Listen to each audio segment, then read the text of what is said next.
बचपन का दोस्त मिला जिसने मुझे एक इंटरेस्टिंग क्या डेवास्टेटिंग बात बताई।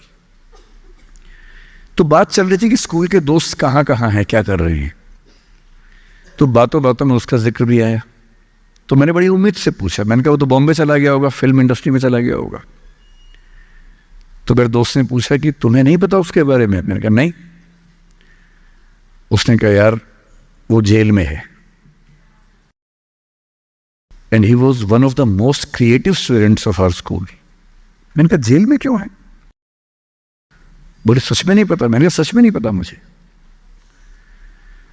बोले वो ग्रेजुएशन करने के लिए जब गया तो पता नहीं क्या हुआ, उसकी थोड़ी संगति खराब हो गई। बैड कंपनी जिसको हम बोलते हैं, जो इस उम्र में अच्छी लगती है, वही वाली। तो कॉलेज लाइफ में थोड़ी बहुत बैड कंपनी सबकी होती ही है, हल्की फुल्की होती है, एक सामान्य बात है। अच्छा, बच्चा बच्चा ना रहे ये भी तो अच्छी बात नहीं है ना। थोड़ा बचपन तो जीना भी चाहिए, थोड़ा शरारतें करनी भी चाहिए। पर किसी किसी का दुर्भाग्य होता है कि ज्यादा हो जाता है। उसके साथ ऐसा हुआ। उस सब प्रोसेस में उसको ड्रग्स की आदत लग गई। और ड्रग्स की आदत, ड्रग्स एक ऐसी चीज है, एडिक्शन ऐसी चीज है कि उसमें वन वे रास्ता होता है, टू वे नहीं होता है। आप जा सकते हैं, वापस नहीं आ सकते। मतलब 1000 लोग जाएंगे तो उनमें से एक आध वापस आएगा, वो भी इतने मुश्किलों से जो ऑलमोस्ट इम्पॉसिबल है। I have seen many such cases. Social welfare department से मेरे कई दोस्त ऑफिसर से, तो मैं उनसे जब पूछता हूँ बताते हैं, मैंने ऐसे लोगों को देखा है 10-10 साल से स्ट्रगल कर रहे हैं एडिक्शन से बाहर आने की, नहीं आ पा रहे, खत्म हो गए हैं। उस बच्चे को ड्रग्स की आदत पड़ गई कॉलेज में जाके, पेरेंट्स को पता ही नहीं था। तो जब पेरेंट्स को भनक लगी तो उसको दबाव बनाया कि तुम घर आ जाओ। अब वो जिस कंपनी में था, दोस्तों वाली कंपनी में, वहां अब ड्रग्स बहुत महंगे होते थे, पैसे घर से बहुत कम आते थे, जितने पैसे एक मिडिल क्लास फैमिली दे सकती है।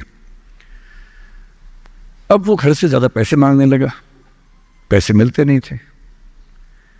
उसको अपने ही घर के लोगों पर गुस्सा आने लगा।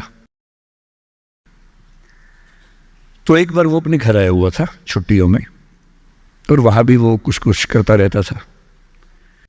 उसके पेरेंट्स ने उसको बहुत समझाया कि बेटा ऐसा मत करो। और एक दिन इस बात पे झगड़ा बढ़ गया। भैया पेरेंट्स की चिंता समझेंगे आज से 30 साल बाद, जब आपके बच्चे की एज में होंगे ना, आपकी नानी मर जाएगी उस समय। नानी मरना एक मुहावरा है, इसका मतलब बहुत चिंता में रहेंगे उस समय आप।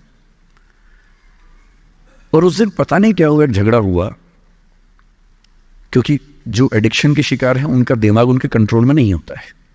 यहाँ तक कि जो ड्रिंक करते हैं, ड्रिंक एक लेवल से ज़्यादा कर लें तो दिमाग कंट्रोल से बाहर निकलने लगता है। ड्रग्स में तो ये एलिमेंट बहुत ज़्यादा होता है। और आधी रात को उसने क्या किया, उसने अपनी फैमिली के 5 लोगों का मर्डर कर दिया। मर्डर। उसने खाने में जहर मिलाया, लगभग सब लोग उससे मर गए। एक मेंबर नहीं मरा क्योंकि उसने खाना खाया नहीं उस दिन, तो उसको उसने अलग से मारा। और ये बात है जब उसकी उम्र लगभग 17-18 साल की थी, या 19 के आसपास रहा होगा। उसके बाद वो जेल गया। मुझे उसके बाद से पता ही नहीं कि क्या हुआ, फांसी हुई या उम्र कैद हुई या क्या हुआ, ना तो मुझे पता है, ना मैं इंटरेस्टेड हूँ जानने में। मैं उसका नाम हम सब जानता हूँ, एंड 1-2 क्लास स्कूल में ऐसी थी कि वो हम आसपास थे, जानते थे, पहचानते थे एक दूसरे को। मेरी सबसे बड़ी चिंता ये होती है बच्चों को लेकर कि किसी भी गलती से वो ड्रग्स में ना चले जाएं। आप सबसे रिक्वेस्ट कर रहा हूं हाथ जोड़ के, कुछ भी कर लेना, ये मत करना। बदमाशी करो, शरारत करो, थोड़ा इश्क विश्क होगा करो, कोई दिक्कत नहीं। किसी को चीट मत करना, ड्रग्स में मत जाना, क्योंकि इन रास्तों पे जाने के बाद वापसी का रास्ता नहीं है, पूरी जिंदगी खत्म हो जाती है। एक शायर ने कहा है, बस एक कदम गलत उठाता राहे शौक में, राहे शौक का मतलब शौक के रास्ते पर चल पड़े थे। बस एक कदम गलत उठा था राह शौक में, मंजिल तमाम उम्र मुझे ढूंढती रही। मेरी मंजिल जिंदगी भर मुझे ढूंढती रही, कहाँ चला गया?